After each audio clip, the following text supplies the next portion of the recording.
think the number one thing, and Gordon, you'll probably agree, the number one thing that wrecks most yield farmers or people trying to create yield with their crypto or turn their crypto into cash flow or however you want to word it is impermanent loss. They either don't understand it, and so they keep locking in impermanent loss, but they don't even know, they don't know why their portfolio keeps being worth less, although they're creating yield. It's important to understand. They don't care about it, which is also kind of dangerous.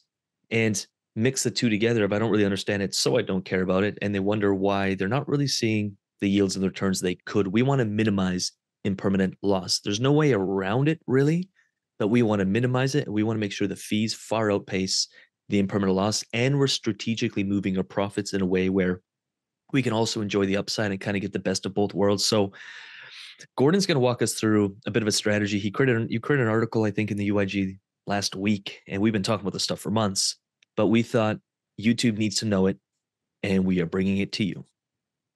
Yeah, absolutely. And again, it's worth reiterating, we can never fully eliminate that impermanent loss, Lucas, but it is the biggest thing that eats into your position size, especially if you're going with narrow ranges and trying to chase that yield. And we're all guilty of it at a certain point, but the idea with this pseudo-snuggle rebalance strategy is how can we minimize the impermanent loss that we're experiencing and, not realize as much of those losses for our liquidity position. So we're going to look at a quick example and a quick walkthrough, but, for this purpose, we're looking at a pool for Ethereum and USDC here on Aerodrome via VFAT. And this is a CL100 pool, which means that each of these tick spacings is representing 1%. Okay. So the idea with the pseudo-snuggle rebalance is that, we want to think about executing this type of rebalance strategy when we get towards the edges or the wings of our range. And again, just bringing it back to basics here, as we move up this range with this position, we're getting converted into USDC, for example. And by the time we get to the upper end, we're going to be fully converted into USDC. And as we move towards the bottom end of our range, we're getting fully converted into Ethereum. Okay. So with this position right now, you can see we're about, 85, 90% in Ethereum because we're very close to the bottom end of our range. And the idea with the pseudo-snuggle rebalance is let's execute a rebalance at this point before we go fully out of range. And why would we do that? Well, we would do that because that means we have to convert less Ethereum back into USDC in order to bring us closer back towards the middle of our range. Because remember, if we go fully out of range, we are 100% converted into Ethereum. And if we wanted to go back to a 50-50 split, we have to convert 50% of that Ethereum back into USDC, thereby realizing excessive impermanent loss.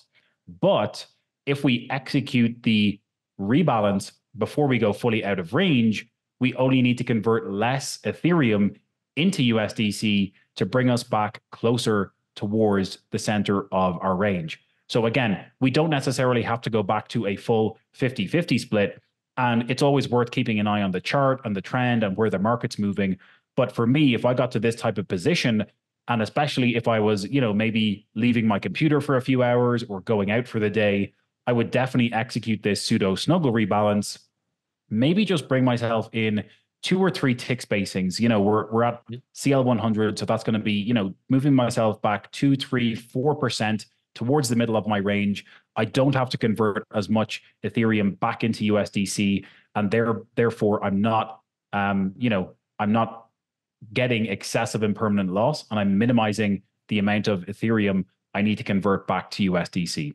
So that's the strategy in a nutshell, Lucas. I know that you're a pro at this. We've been talking about it for months. We're executing this with people in the UIG, with fast track clients, and it's been working pretty well. People really like it. It is a little bit more manual, but, it's worth doing and keeping an eye on these positions, especially when you've got significant capital in the pool. It can really make a big difference on that impermanent loss. Yeah, huge difference.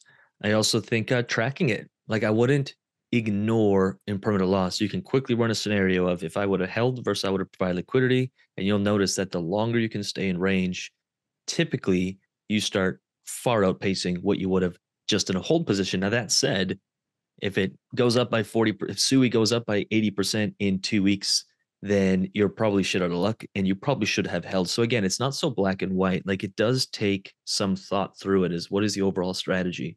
So for a SUI example, which I have a video, I'll put the link up there. It was like back in the day when it was 400%, we could print a bunch of SUI for free, take the profit from it. Now you're writing infinite returns. And it's like there's just a bigger strategy to what's the best pool and what should I click to rebalance. And I really wish people understood that is if they became investors and actually zoomed out and thought 6 months, 12 months, a couple of years ahead, which in DeFi is a long time. I agree.